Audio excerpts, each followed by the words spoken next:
میں ایک بات آپ سے کہنا چاہتا ہوں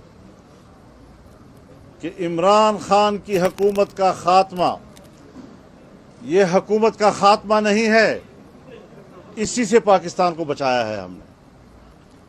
یہ ملک کو تباہ کرنے کے ایجنڈے پہ آیا تھا اور اس کی حکومت کا خاتمہ پاکستان کی بقا کے لیے لازم تھا۔ کوئی کاغذ پھرا رہا ہے، میرے خلاف سازش ہوئی ہے، میرے خلاف سازش ہوئی ہے، اور ایسے پاگل اس کے ارد گرد جمع ہے کہ وہ جو چاہے اس کے پیچھے دوڑ رہے ہوتے ہیں۔ ایسی بیوقوف طبقہ میں نے دنیا میں نہیں دیکھا کہ ایک احمق کے کہنے پہ اس کے پیچھے دوڑ رہے ہوتے ہیں۔ اور آج کل کہتے ہیں جی ہم تو جہاد لڑ رہے ہیں۔ جہاد کس چیز کا لڑ رہے ہو؟ تمہارے خلاف جہاد جائز ہے۔ بے حیائی، فحاشی، عریانی، مہنگائی، بے روزگاری، بین الاقوامی اداروں کے ساتھ غلط ان کے شرائط پر معاہدات، اس پر دستخط کرنا، ملک کی معیشت کو بیچنا، بیڑا غرق کر کے رکھ دیا آپ نے پاکستان کا، اور اب پھدک پھدک کر پھر رہے ہو ادھر ادھر کہ میں تو ملک کو بچا رہا ہوں۔ عمران خان اپنے حدود میں رہو، جمعیت والے زندہ ہیں، ہم زمین اتنی گرم کر دیں گے آپ کے لیے کہ آپ کی یوتھیوں کے نرم تلوے اس زمین پر نہیں رکھے جا سکیں گے۔ ہم فضا کو اتنی گرم کر دیں گے کہ تمہاری یہ چھوٹی چھوٹی تتلیاں ان کے پر نہیں برداشت کر سکیں گے اس فضا کی گرمی کو۔ حدود میں رہو۔ ہم نے تمہیں صحیح کہا ہے کہ تم ایجنٹ ہو کسی کے، وہ کیا چیز؟ لاس اینجلس سے لے کر ڈی چوک تک تمہارے تعفن کی بدبو پھیل رہی ہے، اخلاق تمہارے یہ ہیں، کردار تمہارا یہ ہے، تم ہمیں پاکستان کے نظام سمجھاتے ہو؟ گندگی اور غلاظتوں سے توقع ہے کہ وہاں سے پھول اٹھیں گے، خوشبوئیں اٹھیں گی۔ لا الہ الا اللہ ایک انسان کو غیرت دیتا ہے جب آپ اللہ کے سوا کسی کے سامنے جھکتے ہی نہیں ہیں۔ ایک چھوٹا سا انسان غیرت مند ہو جاتا ہے۔ پیسے والے آدمی جو کسی کے سامنے جھکتا ہے اس کی کوئی عزت نہیں ہے۔ ایک مزدور بھی جب غیرت مند ہوتا ہے تو لوگ اس کی عزت کرتے ہیں۔ اور پھر جو یہ مدینہ کا انقلاب آیا تھا اس کی دو چیزیں تھیں، اس کی بنیاد دو جگہ پہ رکھی گئی تھی۔ ایک تو انہوں نے انسانوں کو آزاد کر دیا، ایک سسٹم دیا، ایک عدل اور انصاف کا نظام لیا۔ انصاف انسان کو آزاد کر دیتا ہے۔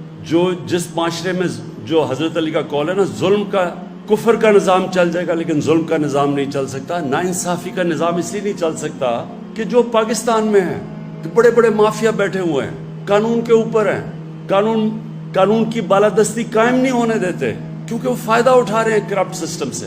تو وہ جب تک وہ یہ بڑا بڑا مافیا بیٹھا ہوا ہے اور کہتا ہے کہ ہمیں این آر او دے دو اور باقی غریبوں کو پکڑو، وہ ملک آگے نہیں بڑھ سکتا۔ تو ہمارے نبی صلی اللہ علیہ وسلم نے سب سے پہلے مدینہ میں انصاف قائم کیا کہ میری بیٹی بھی اگر جرم کرے گی تو اس کو سزا ملے گی۔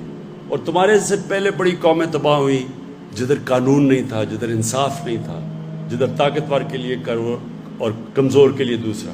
اور دوسری چیز تھی، انہوں نے انسانوں کے کیریکٹر کو اٹھایا، کیریکٹر بلڈنگ کی نیشن کی، صادق اور امین، سچا اور ایماندار۔ وہ کیریکٹر سے وہ لوگ اٹھے۔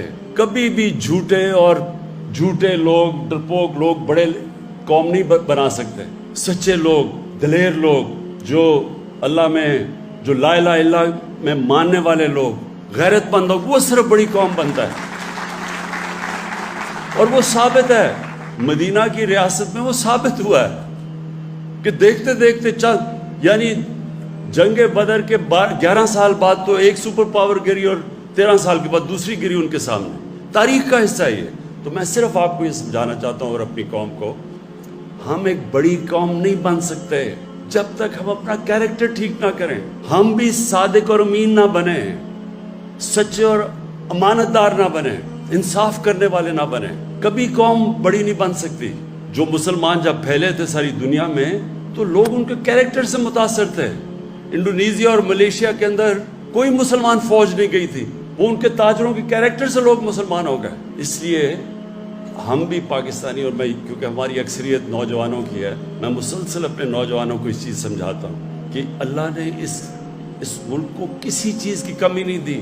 ہمیں یہ خطہ وہ ہے جس میں سب کچھ دے دیا اس نے، لیکن ایک ہمیں کیریکٹر چاہیے ایک عظیم قوم بننے کے لیے، سچے لوگ، سچائی، یہ جو علی امین بات کر رہا تھا کرپشن کی، جو بھی ہاتھ پھیلاتا ہے کسی کے سامنے، پیسے مانگتا ہے کسی سے، اس کی دنیا عزت نہیں کرتی۔ جب کسی کو رشوت دیتا ہے تو اس کی غیرت جاتی ہے، جو رشوت لیتا ہے اس کی غیرت جاتی ہے۔ میں جن لوگوں کو ہم کافر کہتے ہیں، میں نے ساری دنیا دیکھی ہوئی ہے، آپ حیران ہوں گے، وہاں اس طرح اخبار پڑا ہوتا ہے، لوگ پیسے ڈالتے ہیں، اخبار کوئی دیکھنے والا بھی نہیں ہوتا، کبھی وہاں سوچتے بھی نہیں کوئی دھاندلی ہوگی الیکشن میں۔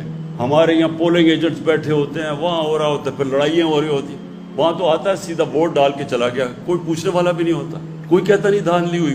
کہیں دیکھ لیں یورپ میں الیکشن ہوتا ہے، کہیں کوئی سوچتا بھی نہیں ہے دھاندلی کا۔ ہماری الیکشن سے پہلے ہماری گھنٹوں میٹنگ یہ نہیں ہو رہی ہوتی کہ ووٹر کو کیسے نکالنا ہے، دھاندلی کیسے روکنی ہے۔ تو یہ ہمارے لیے بڑی شرم کی بات ہے کہ ہمارے اس طرح کے لوگ آئے جو آج باہر بیٹھے ہوئے ہیں اور باہر اربوں اربوں روپے کی پراپرٹیز پہ بیٹھے ہوئے ہیں، ایک رسید نہیں بتا سکتے پیسہ کدھر سے آیا، اور وہاں سے تقریریں کر رہے ہیں بیٹھ کے۔ اس لیے جو جب تک اگر ہم نے بڑی قوم بننا ہے، عظیم قوم بننا ہے، وہ جو ہمیں بننا تھا، جو یہ بہت بڑا پاکستان کا کانسیپٹ تھا، تو میں صرف آپ کو شروع میں یہ بتا دوں کہ ایک تو سسٹم کے اندر ہم آج جنگ لڑ رہے ہیں قانون کی بالادستی کی، سارے مافیاز کے خلاف، یہ اس پہ انشاءاللہ ہم کامیاب ہوں گے، اور دوسری قوم نے اپنے آپ کو چینج